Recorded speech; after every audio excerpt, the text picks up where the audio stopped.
नमस्कार मित्रों, कैसे हैं आप सभी। 104th एपिसोड में आपका स्वागत है। ये एपिसोड है 24 सितंबर 1961 को बाटवा में किया गया प्रवचन। टॉपिक है मन को वश में करें। ज्ञानवान को निश्चय यथार्थ ज्ञान साक्षात्कार होने से पूरी ही पूरी शांति प्राप्त होगी, न कि श्रवण मनन या निध्यासन करने से। ज्ञानवान के निश्चय में न संचित कर्म, न क्रियमान कर्म और न प्रारब्ध कर्म होते हैं। पूर्ण ज्ञान होने से वह सभी कर्म आभास मात्र समझता है। मन बड़े बड़े विद्वानों व होशियार लोगों को भी भ्रमित कर देता है। ज्ञानवान के निश्चय में न आभास है और न कर्म, वह तो एक ज्योति स्वरूप अपने आप में स्थित है।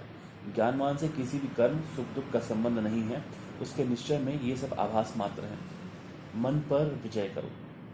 जिसने मन को जीता उसने जगत जीता। जिसने अपने मन को गुलाम बनाया वही मनुष्य मोक्ष प्राप्त करेगा। जो जीवन मुक्त होगा वही विदेह मुक्त भी होगा। जो जीवन मुक्त नहीं है वह विदेह मुक्त नहीं होगा। जब मन को ईश्वर के नाम का 200 बार जाप करना है परंतु वह 100 बार भी जाप करके रुक जाता है तो समझो कि मन चंचल हो गया है। जब वह 200 बार जाप करे तो समझो कि वह स्थिर हुआ है।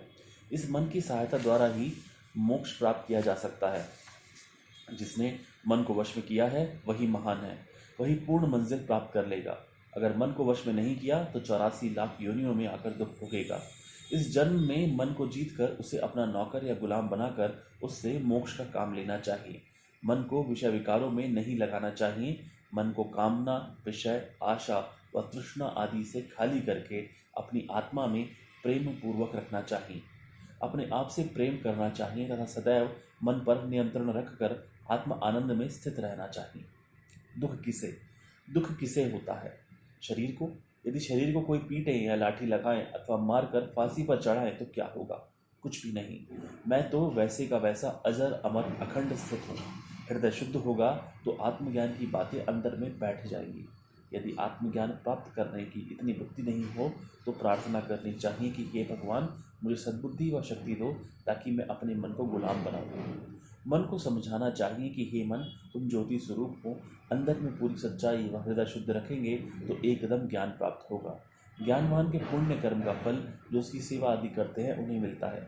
ज्ञानवान के पाप कर्म का फल उन्हें मिलता है जो ज्ञानवान की निंदा आदि करते हैं तथा वे ही पाप कर्म के हिस्सेदार बनते हैं। यथार्थ ज्ञान होने से जीवन मुक्ति व विदेह मुक्ति मिलती है।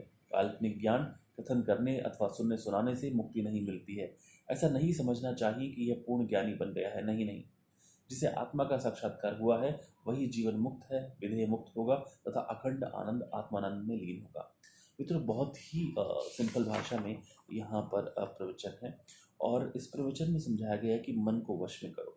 तो वो स्वामी जी बता रहे हैं कि मान लीजिए आपका नियम है, आप डेली 200 बार अपने प्रभु का या किसी ईश्वर का नाम लेते हैं और आपने भी 100 बार ही उनका नाम जपा है और आपका मन किसी और वृत्ति में होने लग गया है। कई बार मैं देखता हूँ कि नए साधक फ़ोन लेकर के बैठे हैं और पैरेलली एक्टिविटीज़ चल रही है और भगवान का नाम भी ले रहे हैं। आई थिंक ये अलग है और गलत भी है। अगर आप स्वयं को समझना चाहते हैं, जानना चाहते हैं तो कम से कम 1 घंटा तो हर व्यक्ति को अपने लिए नियत अलग रखना चाहिए।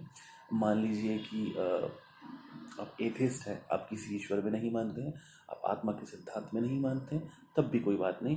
Still you can take out time for yourself and keep yourself aloof from all these technical gadgets and other activities. Try to be with yourself only. I think one of my friend also suggested this thing back in FTI Pune, and Nilesh told me, brother, if you are like giving 1 hour to yourself and if you go out from your room not having any money, not having your phone or anything, and just you're roaming and just talking to yourself, then this can bring wonders. You know, I applied this thing in my life and I really felt a lot of relief and comfort, and at times I was able to solve very difficult issues of not only me but for others who came for solution to me. So I think giving 1 hour to yourself is very much important. That's my add-on to the satsang. यानी कि यदि आप 1 घंटा अपने लिए निकाल रहे हैं उसमें आप संसारी बातों के बारे में ना सोचिए, अपने आप को समझने की कोशिश कीजिए। शुरुआत करने में मुश्किल होगी पर धीरे धीरे से आदत पड़ती जाएगी तो आप कर पाएंगे। तो ज़रूरी नहीं कि आप एक ही समय पर निकाल पाएँ, या ज़रूरी नहीं कि आप पार्क में घूमने जाएं। आप छत पर जा सकते हैं, आप नीचे कहीं निकल सकते हैं, पर वहाँ पे गाने सुनना, फ़ोन उठाना या कोई गैजेट लेकर के जाना या पैसे या शॉपिंग, वो सब नहीं, सिर्फ आप अपने साथ ही बस निकल जाइए। कि ये ज़रूर कीजिए, जहाँ पर भी आप जिस भी स्थिति में हैं, आप स्त्री हैं, पुरुष हैं या थर्ड जेंडर है, कोई भी व्यक्ति, ये सबके लिए नितांत आवश्यक है। कर पाएँ तो थोड़ा बहुत ध्यान करें, सुमिरन करें। और ऐसा नहीं है कि मन में जो बातें आती हैं अच्छे बुरे सबके मन में आते हैं। मैं कई ऐसे मित्रों से मिला हूँ जो बहुत ही भोले हैं, चालाक नहीं हैं, बिल्कुल बहुत ही सिंप्लिसिटी से रहते हैं। पर अगर मैं उनसे पूछूं कि अरे यार वो क्या बस ये आपके सामने से निकल रहे, कि आपको पसंद है, हाँ यार अच्छा तो लगता है देखकर। यानी कि जो आंखें हैं, जो इंद्रियां हैं, वो तो हमेशा उकसाती ही हैं, पर लोग उस पर संयम कर लेते हैं। और क्योंकि वो बोलते नहीं है मुंह से, तो हमें लगता है अरे नहीं यार ये तो बिल्कुल साधु जैसा है। साधु के मन तक में विचार ऐसे आते हैं, पर वो अपने को पृथक करते हैं, नहीं झंझोड़ते हैं कि क्या ये काम करने के लिए आए हो, ये करना था तो ये चोगा क्यों पहना। मैं ये मानता हूँ कि करप्शन बहुत ज़्यादा है, और बहुत जगह ऐसा महिमा मंडन हुआ है। कई तथाकथित जो नकली संत और बाबा लोग बने, उन्होंने हमारे हिंदू लोगों की आस्थाओं को बहुत तोड़ा है।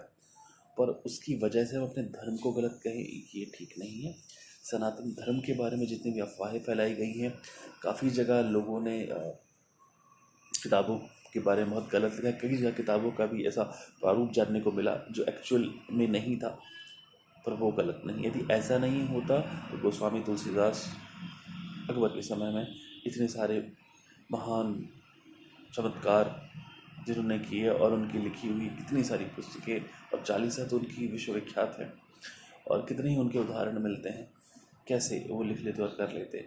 ऐसा क्यों है कि आज के समय भी कई लोगों को अनुभव होते हैं, पर अनुभव वाले लोग कभी आपको बताएंगे नहीं कि अनुभव होते हैं। ये इस साधना पथ का एक ज़रूरी अंग भी है, और इसीलिए ज़्यादातर साधनाएं गुरु के संरक्षण में की जाती है। अब जो साधना सिद्धि वाले लोग हैं, वो एक उस लय में चलते हैं, और जो ज्ञान को समझ के लोग चलते हैं, वो उस लय में चलते हैं, पर दोनों गलत नहीं है। यदि आप श्वासोश्वास पर ध्यान देते हैं, एको अहम द्वितीयो नास्ति, अहम ब्रह्मास्मि शिवोहम, यह संकल्प लेकर के भी कार्य करते हैं, तब भी आप सही हैं। यदि आप किसी देव मूर्ति की स्थापना करके उनकी पूजा करके उनसे एकाकार होते हैं, वो भी सही है। यानी कि मेरा भाई भी सही है और एकनाथ भी सही है। इतने सारे ऑप्शंस और किसी धर्म में नहीं है। आप ये तो देखिए ना, अगर आप अल्लाह जीसस या किसी और को मानते हो तो एक ही ऑप्शन है। यहाँ इतनी वैरायटी और सब देने के बाद भी उसी चीज़ को गलत दिया जा रहा है। यानी कि Sanatan Dharma was always open to everyone. तो साथियों, मैं समझता हूँ कि आज से आप कोशिश करें, कम से कम अपनी एक बुरी आदत को छोड़ने का प्रयत्न कीजिए। और आप साल भर का संकल्प ना लीजिएगा, केवल 21 दिन आपने कोई आदत छोड़ ली। मान लीजिए कि आपको बीड़ी पान मसाला खाने की आदत है, आप कीजिए नहीं 21 दिन तक तो मैं करूँगा ही नहीं। और गलती से अगर हो जाए तो खुद को, आत्मा को तड़पाइए नहीं, कुछ ब्रेक लीजिए, यानी कि जिस आदत में वापस आइए, फिर अगले महीने फिर संकल्प लीजिए और धीरे धीरे इस आदत को बढ़ाइए। मैं दूसरों का क्या कहूँ, मुझे भी 1 वर्ष हो गया, पहले फास्ट फूड या कुछ ऐसी चीज़ें थी, और मैंने सोचा एट वन फाइनल डे कि okay, I want to stay ahead of it and I really don't want this thing in my life. तो I said no to fast food. It's been a year. और ऐसा नहीं कि पहली बार है, इससे पहले भी कई बार मैंने ऐसे एक्सपेरिमेंट्स किए हैं। I have been without onion and garlic for 4 years, और बहुत सारी चीज़ें। I have been on milk for few months. तो ऐसी चीज़ें जो आपके आत्मबल को बहुत बढ़ावा देती हैं, आप अंदर से बहुत खुद को स्ट्रांग महसूस कर सकते हैं, और फिर आपके अंदर परोपकार की भावना जागती है। और यही ईश्वर का दिया गया एक संदेश है। जनक हो जाना, वेदेह हो जाना, साक्षात्कार प्राप्त करने के बाद भी यदि वह बातें आप दूसरों से शेयर नहीं कर सकते हैं, दूसरों की मदद नहीं कर सकते हैं, तो आप उस स्थिति का अपमान कर रहे हैं। अब लीलाशाह महाराज जी का जो जीवन वृत्तांत है, जो पहले मैंने लोगों का अनुभव बताया है, तो वहाँ पे आप देखिएगा कि कितने सारे सेवा कार्य किए गए हैं। उसके बाद भी वो संत हैं। कितना पैदल चल चल के लोगों की सेवा करने जाते थे, कितनी सारी ट्रस्ट बनाए, नारीशालाएँ बनवाई, स्कूल कॉलेज क्या क्या चीज़ें उन्होंने नहीं बनवाई, कितने लोगों की मदद की, विधवा विवाह पर जोर दिया, उसके अलावा दहेज प्रथा हटाई। कई जगह पे आज भी सिंधी परिवारों में बिना दहेज के शादियाँ होती हैं। कई जगह पे ऐसा देखा जाता है कि जहाँ सामूहिक विवाह कराए जाते हैं, वहाँ बंद पेटी में ही चीज़ दी जाती है उनको, वो दहेज नहीं होता है।